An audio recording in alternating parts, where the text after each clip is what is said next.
Salut, alors je vais faire une pause dans mon trading jusqu'à ce que le price action redevienne correct, car là, clairement, il nous a montré qu'il fait vraiment n'importe quoi.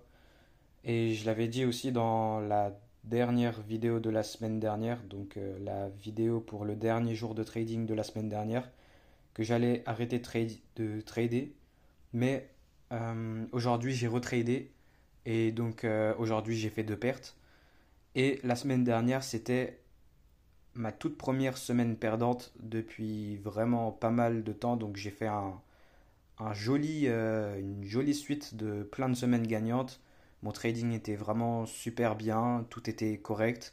Je sais exactement ce que je cherche sur les graphiques chaque jour à telle heure.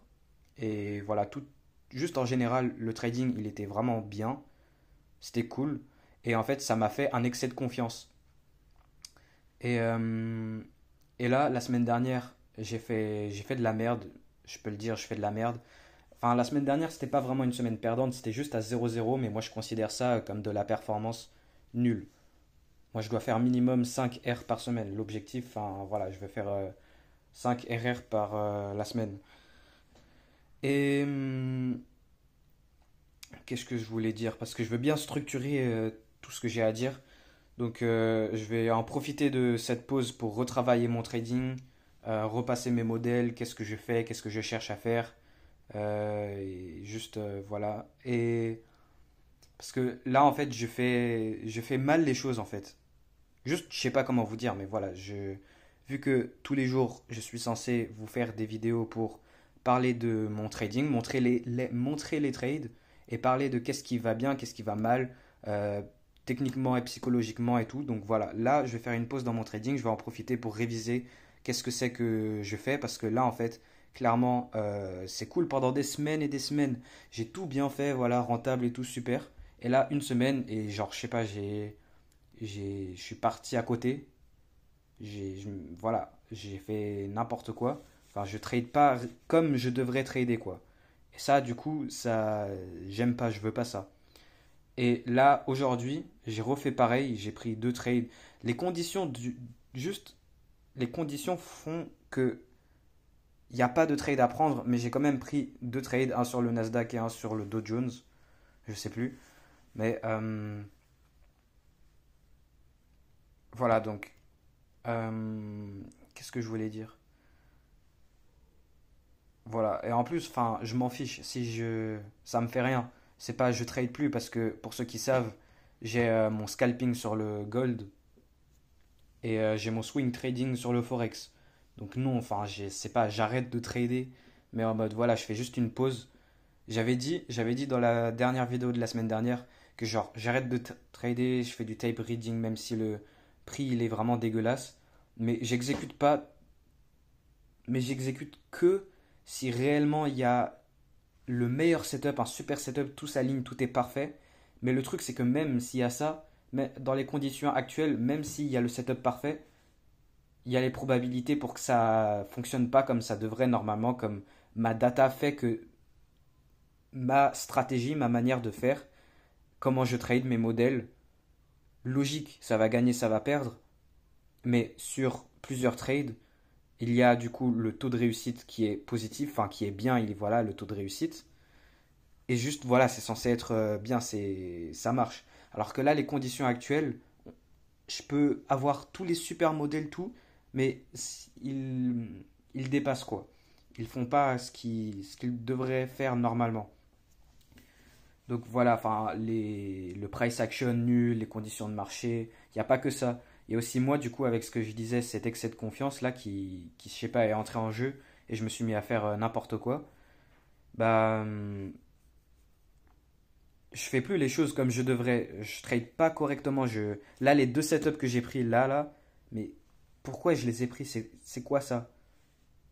Il y a ces deux trades qui n'auraient jamais dû être pris normalement ou dans ma tête, ou dans mon trading, dans mes exécutions, dans juste bien faire les choses. Je sais pas comment dire, mais bien faire ce que j'ai à faire. Je sais ce que j'ai à faire et bien faire ce que j'ai à faire. Et là aujourd'hui, vraiment, il n'y avait rien à faire, juste tout simplement, il n'y avait rien à faire aujourd'hui. Mais j'ai appuyé sur le bouton et j'ai pris deux pertes.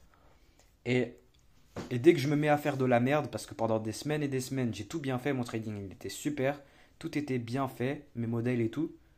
Et là, dès le moment où je décroche, bam, faut le détecter et faut se remettre en question, enfin pas se remettre en question, mais prendre conscience de qu'est-ce qui se passe, techniquement et psychologiquement, et retravailler dessus, du coup, et faire une petite pause. Et pendant la pause, du coup, ce que je vais faire, c'est retravailler sur qu'est-ce que j'ai à faire. Et après, revenir tout frais, aussi quand le price action deviendra meilleur, parce que je ne vais pas revenir tant que le price action ne devient pas correct. Parce que pour faire de l'avant-arrière avec du prix choppy après 9h30 sur le Nasdaq et le Dow Jones, pour moi je veux pas voir ça. Moi, je suis pas là pour ça, moi. Donc, voilà. Et j'ai pas que ça comme trading, hein. Vous savez, j'ai trois manières de trader complètement différentes qui n'ont rien à voir l'une de l'autre sur trois marchés différents. Là, juste sur cette chaîne YouTube, tout ce que je fais, c'est montrer mon trading ICT sur mon trading sur les indices. Donc, juste le Nasdaq et le Dow Jones. Et j'ai aussi le S&P 500, mais lui, je l'utilise que pour trouver des SMT divergences. Mais je le garde quand même, mais je le trade pas. Et voilà, juste en général, le prix il est nul. Tout le monde est d'accord dans mon canal Telegram, on dirait. Donc voilà. Petite pause et voilà, ça va travailler sur le trading et ça va revenir tout frais et reprendre le win streak et tout juste bien faire et voilà. À jamais. Et trader comme ça pour toujours. Juste là, voilà, petite période de perte de bien faire ce qui devrait être fait normalement. Donc on détecte, on prend conscience de qu'est-ce qui se passe et on réajuste et puis voilà.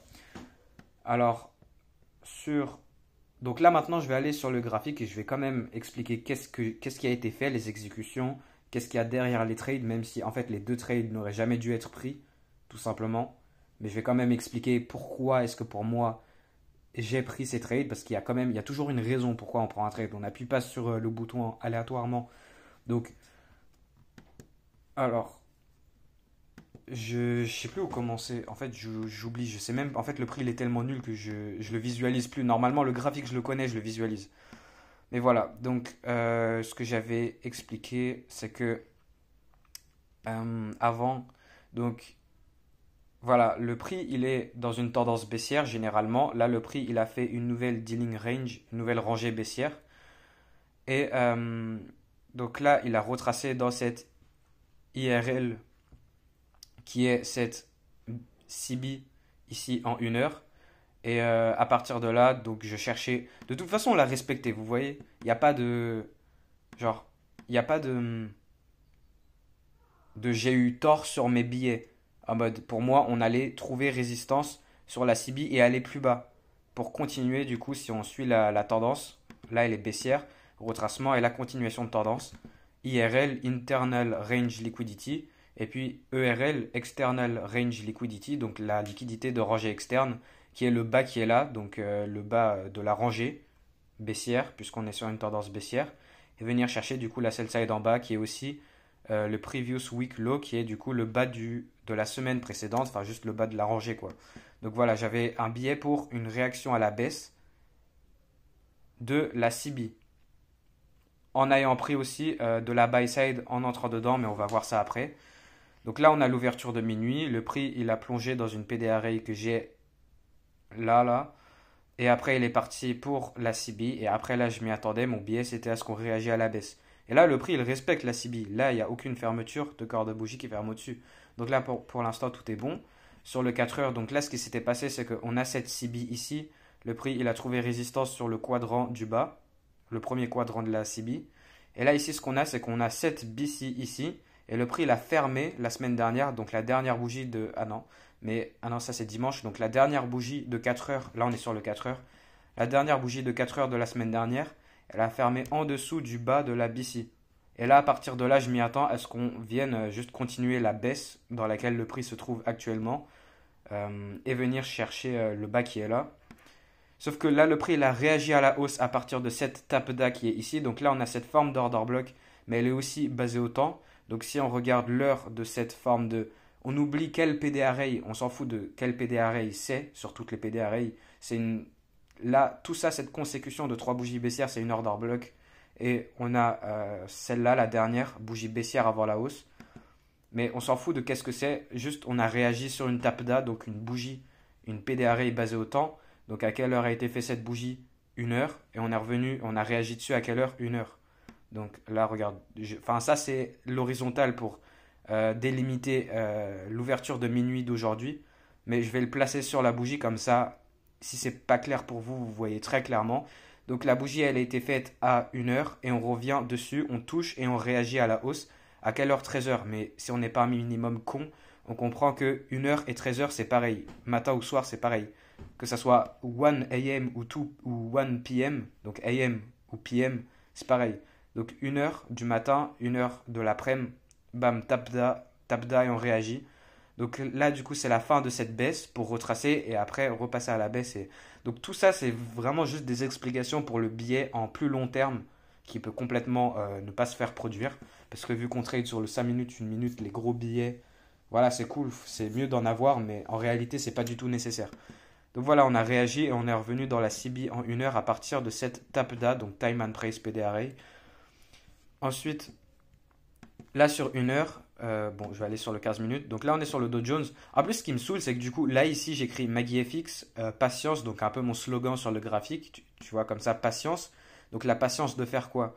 De savoir qu'est-ce que c'est que je cherche chaque jour sur les graphiques à telle heure et attendre à ce que le prix il me montre mon modèle, qu'est-ce que je veux voir pour que tout soit aligné et après j'appuie sur le bouton pour exécuter le trade et qu'il gagne ou qu'il perde, je m'en fous parce que je sais de base, du coup je prends un trade basé sur mon modèle, sur ce que je sais marche et qu'il gagne ou qu'il perde, je m'en fiche parce que sur plusieurs trades le résultat est rentable. Sauf que à partir du moment où j'exécute sur un truc qui ne devrait pas être pris, là c'est là le problème. Et c'est là que je suis en train de faire. C'est ça que je suis en train de faire actuellement. Alors que du coup, voilà, pendant des semaines, j'ai tout bien fait, j'ai eu l'excès de confiance. Et voilà, donc là, ce qui s'est passé, l'ouverture de minuit de la journée de, du coup, cette première journée de, ce premier jour de trading, de cette nouvelle semaine de trading, donc ce lundi, on a l'ouverture de minuit qui est là, on a Londres qui a rien fait, qui a voilà avant-arrière. Et là, le prix, il a plongé sur ce point haut ici. On a aussi une IFVG plus une mitigation block. Donc là, en fait, je mets juste une ligne pour la simplification des choses. Mais cette ligne, en réalité, qu'est-ce qu'il y a derrière? On a une mitigation block plus une IFVG plus une grosse volume imbalance et ce ancien poids haut qui se trouve avec la connexion de plusieurs gaps. Donc le prix, il vient, il trouve juste, c'est un niveau de support. Le prix, il trouve support dessus, il part à la hausse pour venir prendre les hauts de Londres. Et mon biais, c'est à ce que, genre, après qu'il prend le haut de Londres, il va venir prendre, il va passer à la baisse pour se rejoindre à la structure sur les temporalités plus grandes. Donc il a pris toute cette buy side, il tape dans la CB en 1 heure. Ok. Et je cherche du coup un modèle, un de mes modèles pour prendre la vente, faire du coup logique un market maker sell modèle. Et voilà, une réaction à partir de cette HTF PDA et après avoir pris de la buy side. Là ensuite sur le 5 minutes. Donc c'est là où est le problème parce que ce trade il est juste, ça n'aurait jamais dû être fait. Si les choses étaient faites correctement, si j'aurais bien fait ce que j'ai fait pendant plusieurs semaines, ben ça là ça aurait jamais été fait. Et même après, il y aurait eu un bon setup après, mais même lui, il a fait de la merde. Donc tout simplement, on peut voir que les conditions du marché. Donc moi, je trade après 9h30, heure de New York, et juste après, le prix, il a juste rien fait, quoi. Donc avant 9h30, on avait ce market maker buy model pour venir prendre la buy side et support sur cette PDA que je vous expliquais juste avant. Modèle IFVG, il part là, mais je m'en fiche parce que moi, je trade uniquement à partir de 9h30. Là, ce qui se passe, du coup, le prix, il vient dans la CB sur le 1 heure. Ok, il vient dans la CB sur le 1 heure. Là, on a cette BC ici, le prix l'a fermé en dessous. Et moi, en fait, ce que je regardais, c'était le displacement. Parce que là, cette hausse, cette rangée de là à là, elle s'est fait en 1, 2, 3, 4. Bon, et là, après, on a des bougies d'indécision. Alors que là, en juste deux bougies, on a avalé et on a eu une forme de displacement et on a fermé en dessous de la BC. Donc là, dès que le prix reteste cette BC devenant maintenant une IFVG, une Fair Value Gap inversée, je entre pour viser juste un simple de RR et prendre le bas qui est là.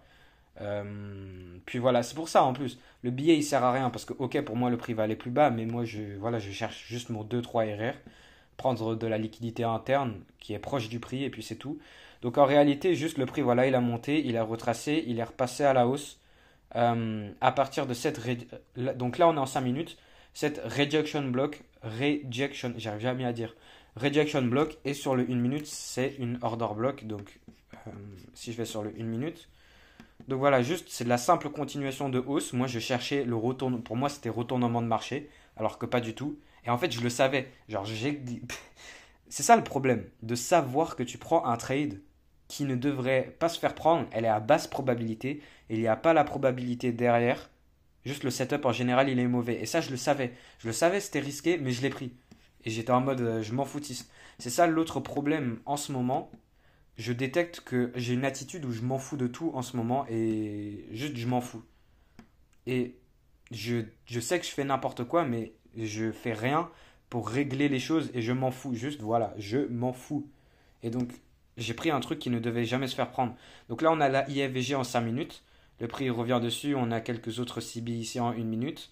Et là dès que je voyais du rejet, parce qu'en fait là on rejetait la IFVG en 5 minutes. J'ai pris la vente. Stop loss au niveau du swing high qui est là. Ce gap, c'est une breakaway. Et je laisse toujours pour le gap qui est là parce que ça, du coup, c'était une deuxième chance. Mais le prix, il a juste continué à la hausse à partir de l'order block. Et là, les gars, du coup, imaginons que donc là, le prix, voilà, c'est. Donc, logique, j'ai tort, le trade n'aurait jamais dû être pris. Mais imaginez, c'était un bon setup. Ou je sais pas, genre juste X raison. Là, le prix l'a juste retracé pour continuer la hausse. La hausse. Normalement, elle serait censée continuer la hausse. On est à 9h30 ici, on est entré dans la macro de 9h45 à 10h15. On fait le point bas à 10h04. Donc là, normalement, après, on reprend à la hausse. Mais là, regardez ce que fait le prix. Il fait tac, tac, tac. Donc là, il échoue. Et là, il n'arrive pas, il trouve résistance sur le haut de la CB en 1 heure. Donc là, ce qui serait bien normalement, c'est que là, du coup, on comprend que le prix, normalement, il est censé continuer la hausse.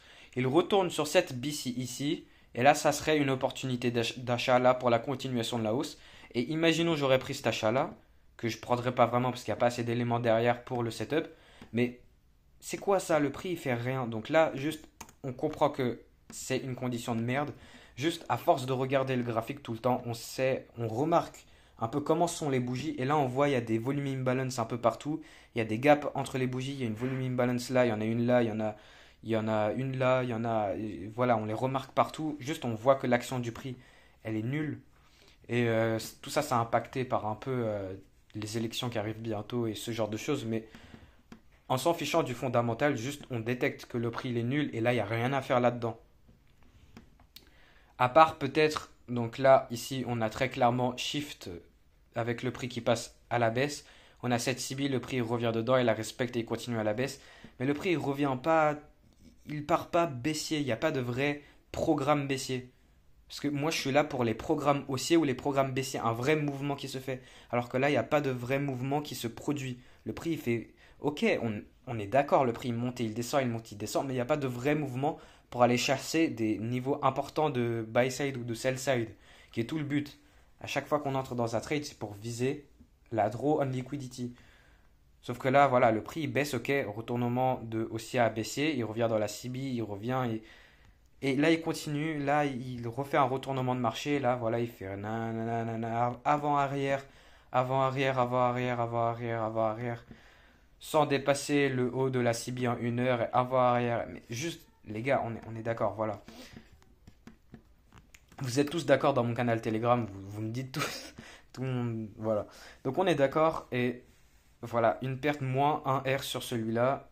Donc voilà, logique, la journée elle se finit en moins 2 R de perte en total. Et voilà, là on est fin octobre, donc fin du mois de trading, là c'est fini. La semaine dernière, c'était première journée, première semaine perdante depuis des semaines, et les choses se font mal. Et là, cette première journée de trading, juste, ça a été vraiment nul. Donc voilà, j'ai tout expliqué de toute façon, qu'est-ce que c'est qui se passe. Donc pas besoin de me répéter. Là maintenant sur le Nasdaq, alors je vais aller sur le 1 heure. Donc je suis principalement haussier, le prix il est haussier. Là on est sur le 1 heure, puis 15 minutes. On a l'ouverture de minuit, Londres il a rien fait, presque comme d'habitude, voilà, consolidation avant-arrière. Après, on a drop, donc là on a 9h30 qui a drop dans l'ouverture de cette volume imbalance qui est là, plus on a mitigation block, un peu le même schéma que sur le Dow Jones, mais j'ai un biais haussier sur le Nasdaq. Donc, et ça aussi c'est un truc qu'on veut pas voir. En fait, il y a de la énorme SMT divergence. Il y a de la énorme divergence de la corrélation, elle est absente. La corrélation entre les mouvements similaires des trois indices, elle est absente. Et ça aussi, c'est pas qu'on veut voir. C'est pas ce qu'on veut voir aussi. On veut aussi voir une divergence.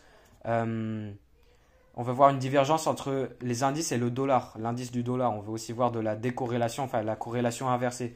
Et c'est pas ce qu'on a aussi. On a les deux qui bougent ensemble. On a les indices qui vont dans trois directions différentes. Donc on a un peu le même schéma que sur le Dow Jones, mais un biais haussier sur le Nasdaq et un biais baissier sur le Dow Jones, qui est du coup logique pas pareil, et c'est pas vraiment qu'est-ce qu'on veut. Donc juste rien que là, en général le marché, ils se suivent pas vraiment, c'est pas comme avant. Donc là on est dans des conditions où le marché est pas très nul, et c'est toujours un peu ça avant les élections, et après voilà, normalement ça reprendra j'espère. Mais puis voilà, donc on a le prix, il a trouvé support sur ouverture de la volume imbalance plus mitigation block plus une IFVG ici et le prix doit sûrement respecter un des quadrants de la IFVG qui est là. Donc on a ça et là je m'y attends à du coup voilà Londres consolidation, drop 9h30, PDA, support et là il retourne haussier pour venir chercher le haut de Londres et si possible venir chercher le point ERL qui est ici. Donc là ce qui se passe c'est que j'ai pris un achat ici, pour moi le prix il avait retourné alors qu'en réalité non, juste c'était de la merde. Donc on va voir ça. J'ai besoin de finir la vidéo, je dois aller aux toilettes. J'ai vraiment besoin là. Donc juste je vais expliquer ça et ça sera la fin de la vidéo. Donc le prix a drop dans les PDA sur lequel le prix a trouvé support. Là, bon, là juste, on est d'accord, 9h30 il est là. Et normalement le prix, s'il va faire un market maker buy model, il va le faire. S'il va aller à la baisse ou à la hausse, il va le faire. Il va aller d'un côté ou de l'autre. Il va le faire. Il va faire le programme aussi ou le programme baissier. Mais là, voilà, il monte légèrement en faisant de l'avant-arrière, avant-arrière. Pour moi, le prix, il est passé à la hausse après avoir respecté là. Donc là, en vrai, il y a le sens. Il y a du sens. Ici, création d'une order block. Là, je prends mon achat. Stop loss en dessous des swing low qui sont là. Donc là, juste, voilà. Le prix, il est haussier, mais il est super lent. Donc là, je m'y attends à ce que, voilà, juste continuation de la hausse. Et venir jusqu'au haut de Londres. Même si, donc là, je sais que les conditions du marché sont nulles à chier, mais il y a quand même pour moi un mouvement qui va se faire. Donc je prends un peu la logique, mais il n'y a pas de réel setup, il n'y a pas de, déjà de, en fait, à la base, si je vais prendre un retournement, un modèle retournement, c'est au point bas, c'est à la Smart Money Reversal, c'est au point bas du V, pas genre pendant la montée. Donc là, ça là, juste très clairement, j'aurais jamais fait ça. C'est un setup qui n'aurait jamais dû se faire. Ok, il y a la logique de continuer la hausse qui maintenant s'est fait, market structure shift et billet de venir prendre le haut de Londres. Enfin, j'applique qu'est-ce que j'ai toujours fait. En fait, j'applique les billets. En fait, mes billets, voilà. Normalement, c'est censé fonctionner. C'est ce qui a fonctionné pendant des semaines. Mais l'action du prix est vraiment nulle. Donc là, je m'y attends à ce qu'il y ait un mouvement, mais rien que là, même si, imaginons, le setup est bon alors qu'il n'est pas du tout, jamais ça aurait dû être pris ça. Même si c'est une perte, le prix, ok, il a pris de la liquidité, il revient, après il fait ça, et après il fait avant-arrière, avant-arrière, avant-arrière, avant-arrière, avant-arrière, avant-arrière, avant-arrière, avant-arrière, avant-arrière, avant-arrière, avant-arrière, back and forth, consolidation, ouais, ici je reviens, avant-arrière, avant-arrière. Ah, bon, là il est 16h, donc logique, là le prix, normalement il est censé partir à rien faire. Mais là, durant toute la PM session, on n'a rien branlé.